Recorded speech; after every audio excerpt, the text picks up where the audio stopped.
इस कार्यक्रम के प्रसारण पुण्यार्जक हैं Shri Kanwar Lal ji Mahavir Prasad ji Patni, R K marble group, Madanganj, Kishangarh, Rajasthan.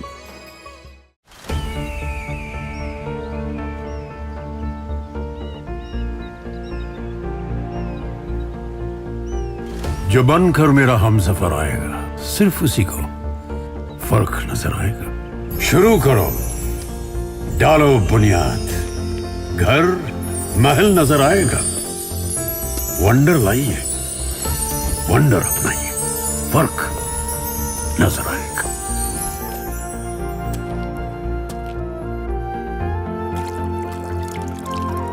पानी भर लो अंजलि में, चांद उतर आएगा।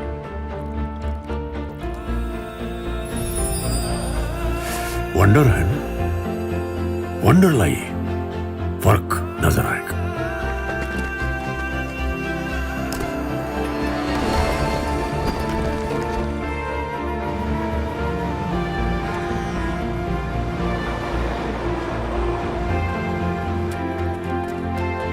पहला घर तो खड़ा करो, शहर नजर आएगा।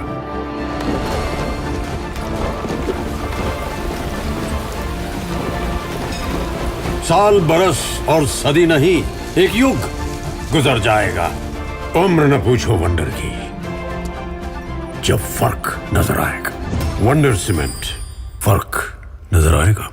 देवादिदेव 1008 वर्तमान शासन नायक श्री महावीर भगवान की, संत श्रोमणी आचार्य भगवान गुरुदेव श्री विद्यासागर जी महाराज के, पूज्य आचार्य श्री समय सागर जी महाराज की।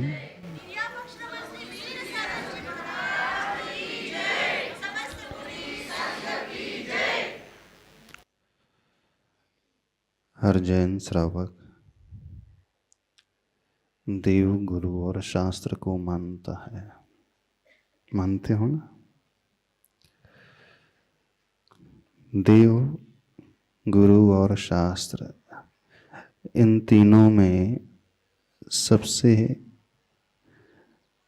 अधिक महत्वपूर्ण स्थान किसका है? प्रभु का, गुरु का कि शास्त्र का? बता। भगवान का कि गुरु का? भगवान से बड़े गुरु होते हैं क्या? हाँ, बड़े तो भगवान होते हैं।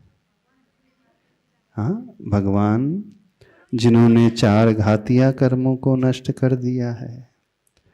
भगवान की पूजा तो गुरु भी करते हैं। भगवान की स्तुति, भगवान की वंदना, उन प्रभु को वे भी ध्याते हैं, गुरु भी ध्याते हैं ना। बड़ा कौन हुआ? बड़े कौन है बताओ? कैसे बड़े? बड़े तो प्रभु हुए। तो जो बड़े स्थान पे, ऊंचे स्थान पे बैठा है, वह बड़ा हुआ। तो सबसे बड़े कौन हैं? देव हैं, गुरु नहीं है सबसे बड़े। अब गुरुओं के तो सारे कर्म मौजूद हैं, 8 ही कर्म हैं, और प्रभु के घातिया कर्म नष्ट हो चुके हैं। तीर्थंकर भगवान जो होते हैं, अरिहंत परमेष्टि होते हैं, उनके 46 मूल गुण हैं। वे 18 दोषों से रहित होते हैं ना। गुरु के कौन से मूल गुण प्रकट हो गए? अभी उनके कौन से 18 दोषों में से दोष नष्ट हो गए? उनके तो एक भी दोष पूरे नष्ट नहीं हुए। तो फिर बड़े कौन हुए? प्रभु नहीं हुए पर? हाँ, सत्य यही है, बड़े प्रभु ही होते हैं। वे पूज्य हैं। पंच परमेष्टि में अरिहंत भगवान भी पूज्य हैं, सिद्ध परमेष्टि भी पूज्य हैं, आचार्य, उपाध्याय और साधु परमेष्टि भी पूज्य हैं। लेकिन 5 ही परमेष्टि में सबसे बड़े कौन हैं? अरिहंत नहीं, अब सिद्ध परमेष्टि अरिहंतों से भी बड़े हैं। बड़े हैं ना, क्योंकि सिद्ध परमेष्टि के समस्त कर्म नष्ट हो चुके हैं। उनके भीतर, उनकी आत्मा में अब कुछ भी नहीं है। तो सबसे बड़े हुए सिद्ध भगवान, फिर सेकंड नंबर में आए अरिहंत भगवान, फिर थर्ड नंबर में आचार्य परमेष्टि, फोर्थ नंबर में उपाध्याय, फिफ्थ नंबर में साधु परमेष्टि। फिर नमोकार मंत्र में सबसे पहले किसको नमस्कार करना चाहिए? किसको नमस्कार करना चाहिए बताइए? पहले क्या बोलना चाहिए? नमो सिद्धाणम, फिर बाद में नमो अरिहंताणम। जो सबसे ऊंचे हैं, सबसे महान हैं, पूर्ण निर्दोष हैं, समस्त कर्मों से रहित हैं, वे सबसे बड़े सिद्ध परमेष्टि। तो हमें नमोकार मंत्र में क्या कहना चाहिए? नमो सिद्धाणम, नमो अरिहंताणम, फिर नमो आर्याणम। ऐसा कहना चाहिए ना? क्यों नहीं कहना चाहिए ऐसा? क्यों नहीं कहना चाहिए बताइए? हाँ, ये सत्य है कि सिद्ध परमेष्टि बड़े होते हैं, अरिहंतों से भी बड़े होते हैं। फिर भी हम नमोकार मंत्र में अरिहंतों को पहले नमस्कार करते हैं और सिद्धों को बाद में। कारण उसका कारण ये है कि हमारे उपकारी जो हैं सर्वप्रथम अरिहंत परमेष्टि होते हैं। सिद्ध भगवान अरूपी हैं, वे हमें दिखाई देते नहीं हैं। सिद्ध भगवान हमें कोई उपदेश भी नहीं देते हैं, वे हमें दिशा भी नहीं दिखाते हैं। तो हमारे लिए जो दिशा दिखाने वाले हो गए वो उपकारी हो गए। तो सर्वप्रथम हम बड़ों को नमस्कार नहीं करते हैं, किसे नमस्कार कर रहे हैं? उपकारी को नमस्कार कर रहे हैं। ऐसा उपकारी को नमस्कार कर रहे हैं ना? अब देखो, अब घर में आपकी माँ भी उपकारी है, माँ ने जन्म दिया है, माँ ने आपको पाल पोस करके बड़ा किया है, आपको इसे योग्य बनाया है, आपके लिए भोजन दिया है, सारी सुख सुविधाएं दी हैं। तो फिर नमो मातृनम कह दे, माता को फिर नमस्कार कर ले, क्योंकि माता भी उपकारी है ना। अरिहंत भगवान ज्यादा उपकारी कि माँ ज्यादा उपकारी? बताओ। माँ ने यदि आपको जन्म न दिया होता, क्योंकि इस दुनिया में बहुत सारी ऐसी भी माँ हैं जो अपने बच्चों को जन्म नहीं देती है। देती है? सारी माँ बच्चों को जन्म दे देती है? कुछ ऐसी माँ हैं जो अपने ही बच्चों को मार देती हैं, एबॉर्शन करा लेती, गर्भपात करा लेती है, ऐसी हिंसा कर देती है ना? यहाँ पर भी कुछ ऐसी माँ होंगी जिन्होंने गर्भपात कराया होगा, नहीं होगी? हाँ, वो सबके सामने ऐसी माँ नहीं बोलेंगी, अकेले में आकर के बताएंगे, उसका प्रायश्चित अकेले में आकर के लेंगे, है ना? अब भीड़ में, सभा में बोलना तो थोड़ा सा डर सा लगता है। हम कैसे स्वीकार कर ले कि हमने वो पाप किया है? पर हर जगह ऐसी माँ मिल जाती हैं जो अपने ही बच्चों को समाप्त कर देती हैं। और कौन से बच्चों को? जो बड़ा छोटा सा बच्चा है, जिसने अभी जन्म भी नहीं लिया है, वो माँ इतनी क्रूर हो जाती है कि उसे ही मार देती है। मार देती है कि नहीं? नहीं मारती? मारती है, एबॉर्शन करा देती हैं। तो आपको जन्म देने वाली तो माँ इतनी महान है कि उसने आपको गर्भ में मारा नहीं, जबकि आप भी स्त्री हैं, है ना? स्त्री है कि नहीं? बहुत सारी माँ अपने बच्चे को इसलिए मार देती है कि वह लड़की होती है। पर आपकी माँ उपकारी है कि नहीं? उन्होंने जन्म दिया ना आपको। न केवल जन्म दिया, जन्म देने के पश्चात आपको पढ़ाया लिखाया, इस योग्य बनाया, तो बहुत बड़ी उपकारी हुई कि नहीं? तो फिर सबसे पहले किसको नमस्कार करना चाहिए बताइए? अरिहंत भगवान को नमस्कार करें कि माँ को नमस्कार करें? क्यों? यदि माँ ने जन्म नहीं दिया होता तो हम तो यह भी नहीं देख पाते कि अरिहंत कौन होते हैं, सिद्ध कौन होते हैं। हमारी बात समझ में आ रही है, नहीं समझ में आ रही? दुनिया में बहुत सारे जीव होते हैं जो उपकारी होते हैं, लेकिन हर उपकारी को हम पहले नमस्कार नहीं करते हैं। ठीक है, हमें मानते हैं कि माता पिता का बहुत बड़ा उपकार है, उन्होंने सब कुछ हमें दिया, जन्म दिया, लेकिन संसार से, इस संसार रूपी चक्र से निकलने का रास्ता बताने वाले कौन? अरिहंत परमेष्टि। वे अरिहंत परमेष्टि परम गुरु कहलाते हैं। वे अरिहंत परमेष्टि पद में भले ही छोटे हों सिद्धों से, सिद्ध परमेष्टि बड़े हैं, फिर भी हम नमोकार मंत्र में बड़ों को पहले नमस्कार नहीं कर रहे हैं। किसे नमस्कार कर रहे हैं?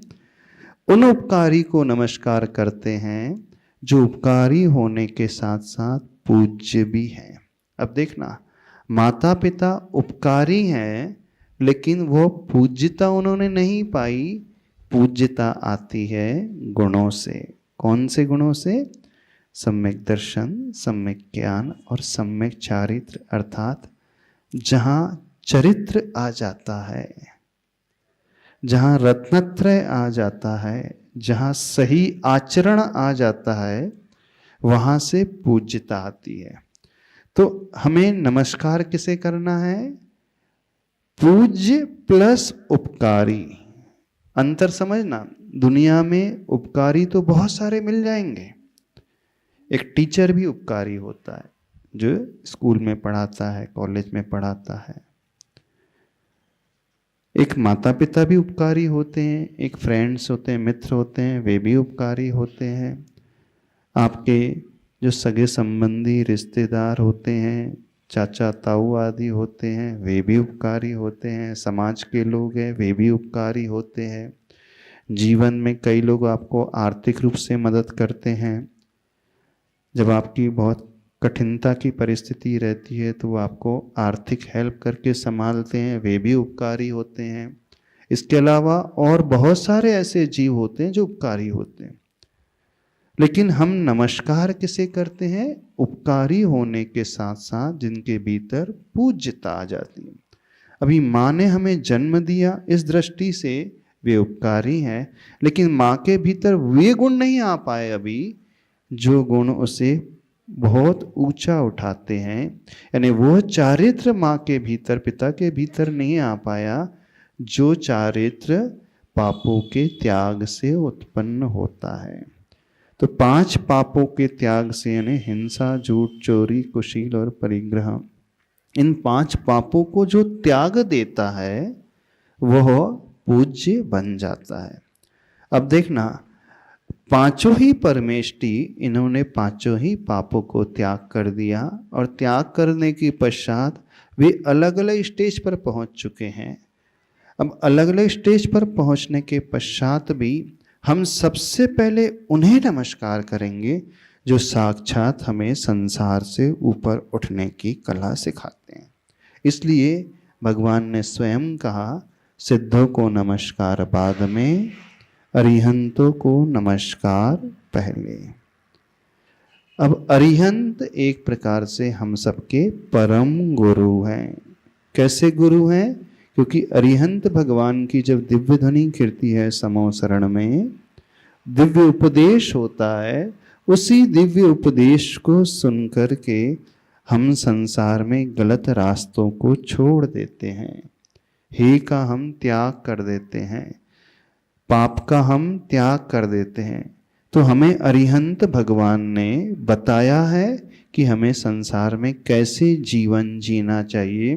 तो जीवन जीने की कला यदि कोई सिखाने वाले हैं तो वे परम गुरु अरिहंत परमेष्टि। अब पंचम काल में हमें साक्षात अरिहंत परमेष्टि तो नहीं नजर आते हैं। मंदिर में जो अरिहंत परमेष्टि हैं वे स्थापना निक्षेप के अरिहंत परमेष्टि हैं, ने प्रतिमा में, मूर्ति में स्थापना की गई है। अब पंचम काल में हमें कौन नजर आता है? बताओ, ना अरिहंत और ना ही सिद्ध। अब बचे 3 परमेष्टि, आचार्य, उपाध्याय और साधु परमेष्टि। अब हमारे लिए उपकारी अरिहंतों से भी बड़े कौन हो जाएंगे? कौन बड़े हो जाएंगे बताओ? अरिहंत के आचार्य। अब हमारे लिए उपकारी हो जाएंगे आचार्य परमेष्टि, क्योंकि साक्षात हमें उपदेश देने वाले आचार्य परमेष्टि।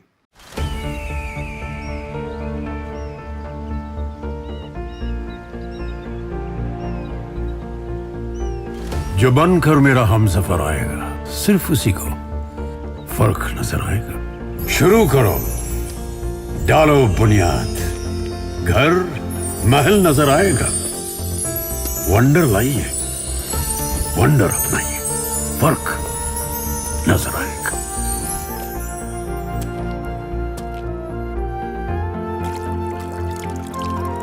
पानी भर लो अंजलि में, चांद उतर आएगा।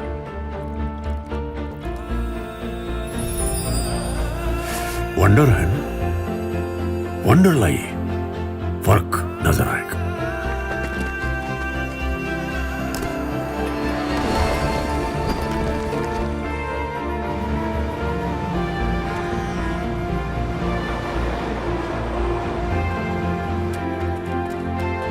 पहला घर तो खड़ा करो,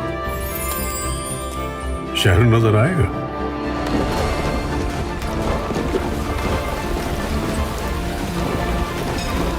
साल बरस और सदी नहीं, एक युग गुजर जाएगा। उम्र न पूछो वंडर की, जब फर्क नजर आएगा। वंडर सीमेंट, फर्क नजर आएगा। इस कार्यक्रम के प्रसारण पुण्यार्जक हैं श्री कंवर लाल जी महावीर प्रसाद जी पाटनी, आरगे मार्बल ग्रुप, मदनगंज, किशनगढ़, राजस्थान।